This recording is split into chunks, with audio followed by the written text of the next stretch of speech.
Mesdames, Messieurs, bonsoir. Ce soir, une surprise pour vous. Je suis en remplacement de Monsieur Ghislain Hamel qui a eu un petit contretemps. Ce soir, on reçoit Monsieur Daniel Desmarais, qui est capitaine à la Sûreté du Québec. Monsieur Desmarais, bonsoir. Bonsoir, madame. Ça me fait plaisir de vous avoir parmi nous. Donc, on a souhaité vous inviter pour présenter, en fait, tous les services qui sont offerts par la Sûreté du Québec. On pourrait d'abord commencer par une explication du poste que vous occupez là, au sein de la Sûreté du Québec. Oui, effectivement. Moi, je suis directeur du centre de service qu'on appelle Centre de service Saint-Georges. Parce que la maison mère, le quartier général, si je peux appeler ça comme ça, du centre de service est situé à Saint-Georges. Par contre, la gestion de mon équipe à moi, qui est une équipe restreinte en gestion, s'occupe de 4 postes. On a le poste de la MRC des Aides-Chemins, le poste de la MRC de Robert-Lich à Saint-Joseph, le poste de la MRC des Appalaches qui est ici à Thetford, et le poste de la MRC de Beauce-Sartiguan à Saint-Georges-de-Beauce. Le centre de service, c'est un peu comme ce qu'on entend beaucoup de ce temps-ci, les centres de service de commission scolaire, ou bien le CIS, là, les hôpitaux qui ont regroupé la gestion afin d'éliminer les doublons, triplons, quadruplons, si je peux appeler ça de même, qui se faisaient, mettons, dans les 4 postes que je dirige. Donc, à cet effet-là, j'ai une équipe, moi, qui prend en charge différents éléments, que ce soit au niveau opérationnel, que ce soit au niveau administratif, formation ou autre. Donc, c'est géré à mon unité, à mon centre de service. Et dans chacun des postes, il y a toute la structure du poste qui est encore là, soit un responsable de poste, des sergents de relève, ceux qui gèrent les équipes de travail et qui sont aussi sur le terrain, et les patrouilleurs. On a aussi des agents de secrétariat dans chacun de ces postes-là. Donc, j'imagine que d'avoir regroupé les services de façon un peu plus régionale, ça vous a permis d'avoir plus d'effectifs sur le terrain puis d'avoir un travail qui était plus diversifié, peut-être? Effectivement, ça l'a changé beaucoup, pas juste au niveau administratif ou gestion, ça l'a changé beaucoup aussi sur le niveau du travail terrain, comme vous dites. Je prends juste un exemple. Avant ça, faire de la motoneige l'hiver, c'est un petit peu plus compliqué si je prends un poste comme ici aux Appalaches ou même aux Aides-Chemins qui ont des fois 1 ou 2 membres qui étaient formés pour le faire. Maintenant, les horaires sont gérés par le centre de service. Donc, nous, on sait qu'on a dans le centre de service, dans les 4 postes en tout, 10 patrouilleurs qui sont formés pour faire de la motoneige, 10 patrouilleurs formés pour faire du VTT ou 10 patrouilleurs formés nautiques. Nous, ça nous permet, sans déranger les effectifs de réponse aux appels 24-24, 7-7, d'aller chercher les effectifs qui sont disponibles, qu'on peut regrouper pour faire des sorties dans ces 3 types de récréo touristiques-là. Je vous dirais, on n'est plus du tout ce qu'on était avant. Et ça, cette nouveauté-là, c'est depuis 2016. Et avant, autant qu'on avait de la difficulté à faire des sorties puis d'être présent dans les sentiers ou un des éléments qui était pire que les autres, je pense que c'était le côté nautique. Nautique, c'est en période d'été, hein? Qu'est-ce qui se passe en période d'été? Les vacances. Les vacances d'été. Donc, c'était encore plus difficile. Maintenant, non. On planifie des sorties, des mois, on libère des gens et on n'affecte pas la patrouille régulière à ce moment-là et ça nous permet d'avoir plus d'effectifs sur des choses plus spécialisées. Ça peut être aussi des dossiers qu'on pourrait monter pour, je sais pas, des dossiers plus d'un point de vue criminel où on dirait qu'on aimerait ça mettre à profit plusieurs personnes qui ont de l'information. Là, on peut la centraliser, cette information-là. Fait que là, vous nous parlez de nautique, de patrouille, de motoneige. Est-ce que vous pouvez définir un peu toutes les spécialités qui sont touchées là, par la Sûreté du Québec? Parce que souvent, on connaît beaucoup les autopatrouilles, mais un peu moins les autres services offerts. C'est sûr qu'à la Sûreté du Québec, il y a comme 2 volets. Hein? Il y a le volet poste là, qui est votre poste local, qui est le poste comme on est ici. Et tu as aussi le quartier général qui est à Québec, le grand quartier général qui est à Montréal. Et à l'intérieur de ça, chacun a aussi des spécialités qu'on peut aller chercher à n'importe quel moment, dépendamment de l'événement. Je prends, mettons, une introduction par effraction où il y aurait des empreintes digitales à prélever, parce que, on voit une vitre, c'est cassé, on voit des empreintes digitales. À ce moment-là, le patrouilleur peut les prendre, peut les faire, il y a un kit, il peut le faire. Si on est à un niveau un petit peu plus élevé, où on dit, là, c'est un crime plus grave, et là, on aurait besoin, je sais pas, prélever du sang, prélever de l'ADN, prélever des choses, ben on a des équipes comme au Quartier général à Québec qui vont être dédiées, qui vont venir sur le terrain, puis ils vont à ce moment-là s'occuper de faire les prélèvements, s'assurer aussi qu'on collige la preuve bien comme il faut pour éventuellement, si on avait des accusations à faire. Et on dit souvent qu'à la Sûreté du Québec, il y a une centaine de possibilités d'emploi qu'un policier peut faire. Parce que quand un policier débute sa carrière, on passe tous par la même place. On débute tous patrouilleurs dans le char de police que vous me disiez tantôt à répondre aux appels. Ça, c'est la priorité. Après ça, ben là, dépendamment sur ce qu'on voit, que ce soit du CSI comme on voit à TV, ben là, tu peux aller vers une spécialité. Et là, tu vas appliquer sur cette spécialité-là. Puis si tu démontres l'intérêt, puis bon, ça peut te permettre à ce moment-là d'accéder à ça. Il y a les motards. Bateau, VTT, motoneige. On a aussi le groupe d'intervention tactique où on voit ça avec les SWAT, ce qu'on appelle SWAT, là. Bien, ça, c'est toutes des spécialités qui sont accessibles à un patrouilleur qui débute à la Sûreté du Québec. Donc, les jeunes qui sont en recherche d'emploi, la base, c'est d'aller faire la formation de policier pour ensuite... Tout le temps, le cégep, à prime abord. Puis après ça, Nicolet, qui est l'École nationale de police qui était à Nicolet. Et par la suite, ben, c'est de se faire engager par un service de police. Puis, comme je disais, on commence tout patrouilleur. J'ai commencé patrouilleur. Puis un jour, ben, dépendamment qu'est-ce que tu veux faire dans ta carrière, ben, c'est là que tu diriges ta carrière en conséquence. C'est ça, exactement. Comme moi, les spécialités m'intéressaient moins, les enquêtes m'intéressaient moins. Par contre, la direction d'un poste m'intéressait. Je voulais être celui qui prend les décisions. Mais c'est ça. Fait que j'ai fait pour être capable d'arriver à ce niveau-là à un moment donné. Puis si on revient plus localement, parce que nous, on est la télévision des gens d'ici. Oui, absolument. Donc, si on regardait plus au niveau du poste de la MRC, des Appalaches, pouvez-vous nous expliquer combien de personnes y travaillent environ? On parle de 22 effectifs ici, si je peux appeler ça comme ça. Donc, un responsable de poste, comme je disais tantôt, là, il y a l'équipe de gestion du centre de service, mais ici, on a un responsable qui est ici. On a 5 superviseurs de relève. On a 11 patrouilleurs, incluant un policier qui est mandaté particulièrement pour faire des interventions en milieu scolaire, ce que nous, on appelle un PIMS.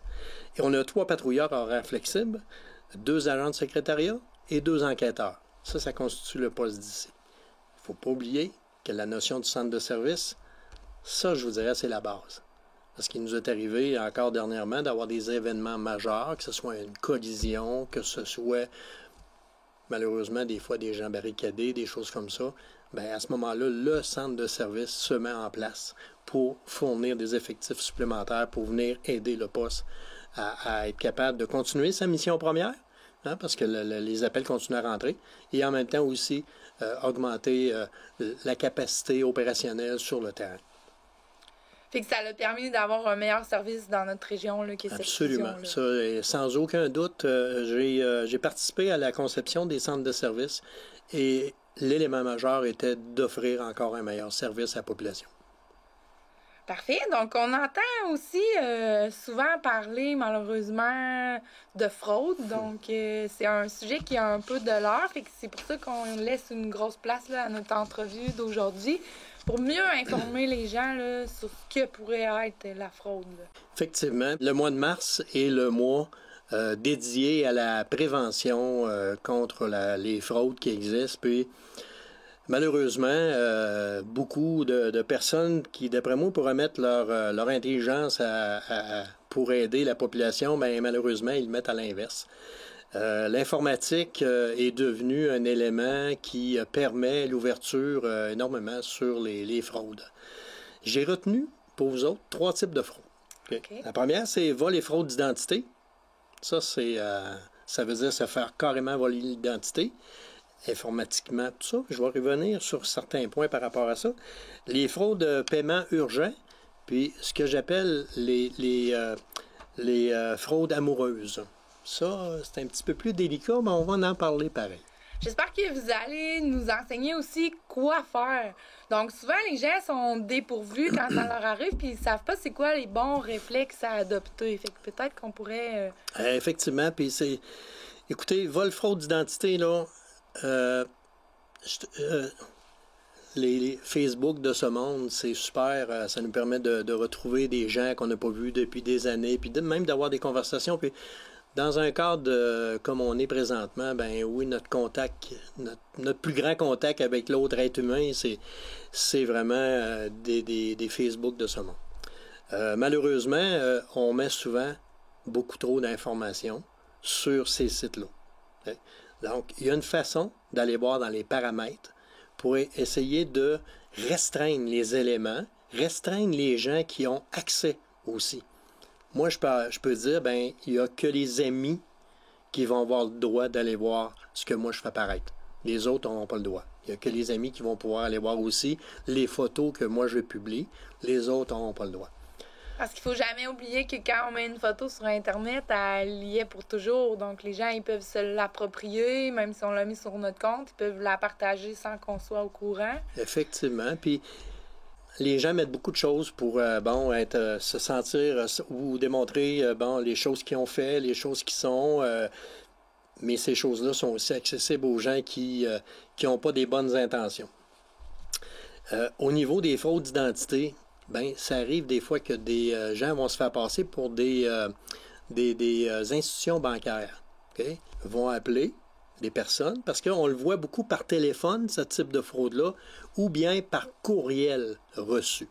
Donc, la personne appelle, dans son appel téléphonique, va mentionner « votre carte de crédit a été utilisée » ou « il faudrait mettre à jour votre dossier », des choses comme ça. Moi, c'est bizarre, mais mon institution bancaire ne m'appelle pas. Elle ne m'appelle pas. OK? Puis c'est tellement des professionnels là, qu'ils ont le tour qu'on puisse penser que c'est possible. Que c'est possible. Là. OK? Ils vont même jusqu'à laisser des numéros de téléphone de rappel. Fait que là, les gens se sentent extrêmement en confiance par rapport à ça, puis commencent à donner certains détails. J'ai même un dossier que j'ai vu dernièrement passer où ça vous est sûrement déjà arrivé d'avoir oublié un mot de passe. On oublie un mot de passe. Dans la façon de faire, on vous dit, on va vous envoyer un texto. Puis là-dessus, il y a un code. Bon, rentrez ce code-là, tout ça. Bien, les fraudeurs ont commencé à utiliser ce mode-là. Ils vont dire, écoute, ça ne fonctionne pas. On va vous envoyer un texto. Vous allez pouvoir utiliser ce code-là. Mais il faudrait avoir votre NIP présentement pour qu'on puisse vous donner... Bon, et voilà. À partir du moment où on vient de donner ce renseignement-là, c'est fini. Le compte de banque peut être vidé dans les minutes qui vont suivre par après. Donc, j'imagine que souvent, ils utilisent le sentiment d'urgence. Il faut que ça soit rapidement. C'est souvent quelque chose qui est grave. C'est souvent ça. C'est plus là, au niveau des paiements urgents qu'on voit, là. Tu sais, la personne là, a besoin. Puis on l'a vu aussi dans des cas où il y a eu un appel. Écoute, c'est moi. Le petit-fils, je suis prêt quelque part. Je suis à tel endroit, j'aurais besoin. Je mets le prix, j'ai besoin de tant d'argent. La personne va déverser l'argent. Non. Est-ce que c'est plus la tranche d'âge des personnes âgées qui est touchée ou c'est toutes les Toutes âges? Les personnes, je vous dirais, parce que j'ai vu des dossiers passer, on a tendance à penser ce que vous venez de dire là, mais non. C'est à peu près tout le monde qui peut se faire prendre. Je vous l'ai dit tantôt, c'est des professionnels. Tellement professionnels que même après t'être rendu compte que tu t'es fait avoir, tu te demandes comment j'ai fait pour me rendre là. Puis les gens n'osent pas des fois porter plainte à cause de ça. Donc, c'est pour ça qu'on dit, faites attention, c'est des professionnels, vous allez vous sentir coupable. Vous n'avez pas l'être coupable. Ces gens-là, ils ont vraiment utilisé soit un côté sentiment, soit, peu importe, ils ont utilisé quelque chose. Moi, je vous dis, première des choses, là, c'est vous recevez un courriel, là, OK? Ne jamais répondre sur le courriel, même si le logo est là, mettons de l'institution bancaire, même s'il y a des données qui sont là, qui semblent être nos données à nous autres, mais je vous l'ai dit, ils les ont pris ailleurs, ces données-là, OK? Même chose pour un téléphone, ça semble, ils vous disent, ben tu me rappelleras, je vais te donner le numéro de téléphone de l'appeler, ils te donnent un numéro qui semble être celui de la caisse, ou la banque, ou l'endroit qu'on a à faire. Ne donnez jamais de renseignements là. Dites, c'est beau, parfait, prenez en note tout ce qui a été demandé, et à ce moment-là, soit rappelez l'institution bancaire directement avec votre numéro à vous, pas le numéro qui vous a été donné, ou si c'est par Internet, bien, on a tous une façon de se rendre sur notre site Internet à nous, de notre banque ou de notre caisse. Bien, utilisez ce site-là, pas celui qu'on t'a envoyé par courriel. Parce que celui qu'on t'a envoyé par courriel, il va être ce qu'on appelle hacké, Puis à ce moment-là, ils vont pouvoir avoir accès à notre compte. Puis quand c'est plus des téléphones, exemple de quelqu'un de la famille, j'ai déjà entendu qu'on peut appeler un autre membre pour valider si la personne est vraiment mal. J'ai eu un cas à un moment donné d'une personne qui justement avait été embarquée dans un principe comme ça, bon, puis il disait besoin de faire envoyer de l'argent. Puis je me souviendrai toujours, c'est un taxi qui avait pris la personne pour l'emmener dans un endroit parce qu'il y a des institutions bancaires qui prennent ce type-là. C'est pas nécessairement les banques, en tout cas, je veux pas nommer les noms, là, je veux garder ça à ce niveau-là. Mais le chauffeur de taxi embarque, puis il dit « Pourquoi tu veux aller là? » Puis là, il explique, là, il raconte toute l'histoire. Le chauffeur de taxi dit « Si tu me permets, on va faire un arrêt en s'en allant, on va arrêter au poste de police. » Puis le simple fait d'avoir pris un téléphone, d'avoir rappelé pour essayer de rejoindre le petit enfant qui se disait dans la misère, il dit « Ben non, papa, grand-papa, je suis là. Il n'y a aucun problème, c'est pas moi. » Fait que c'était pas lui. Mais à quel point, des fois, que quand tu joues ses sentiments, c'est là que tu peux te faire avoir encore plus. Puis vous nous avez parlé là, on a traité de la fraude du vol d'identité, donc de faire attention de pas trop mettre de renseignements. On a parlé un peu des paiements urgents. Mais ouais. ça consiste en quoi? C'est un appel de la banque? C'est un appel de la banque, c'est ça, qu'on nous demande de payer rapidement. Il y a eu un dossier dernièrement, une série de dossiers dernièrement, que c'est un commerce qui appelait pour dire, ben là, on vient de se rendre compte que vous avez une carte de crédit qui a été passée à notre commerce, elle n'était pas bonne. Là, on nous parle d'Equifax, qu'il faudrait qu'ils repayent. En attendant, pouvez-vous nous transférer l'argent? C'est important, il faudrait que ça se fasse immédiatement. Puis c'était les fraudeurs qui appelaient. C'était les fraudeurs qui voulaient avoir les détails, puis que finalement, les gens ont transféré de l'argent. Puis il reste une autre fraude qui, parfois, est souvent la plus dure à avouer parce qu'elle est vraiment prise dans le sentiment amoureux. Donc, en plus, on peut vivre le sentiment du rejet. C'est les fraudes qu'on dit plus amoureuses. Effectivement. Puis les fraudes amoureuses sont souvent reliées à Facebook. On se met ami avec quelqu'un ou quelqu'un fait une demande d'amitié, on accepte. Et là, tout d'un coup, il se crée un lien entre les deux personnes, un lien important, des conversations. Et tout d'un coup, la personne est dans le problème, elle a besoin d'argent.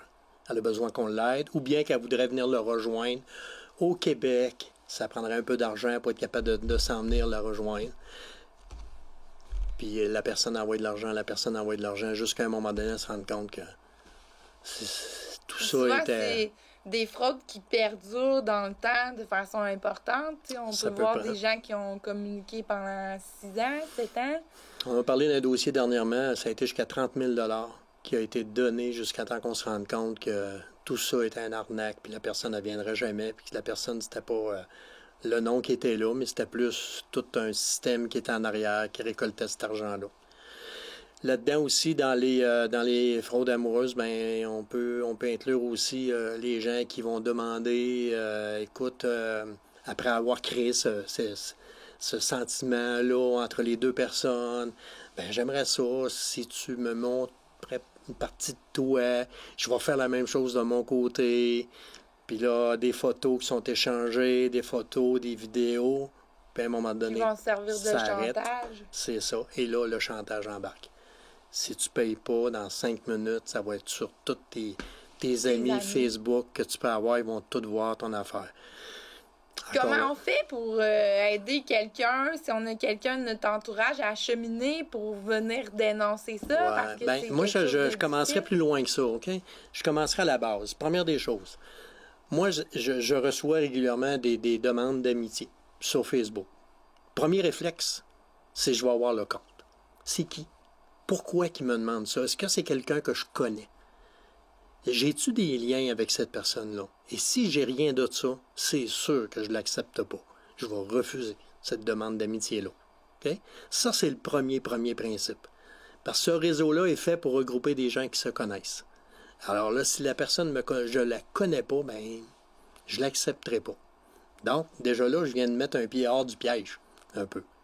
Après ça, ben dès que ça commence, il y a des endroits qu'on peut vérifier.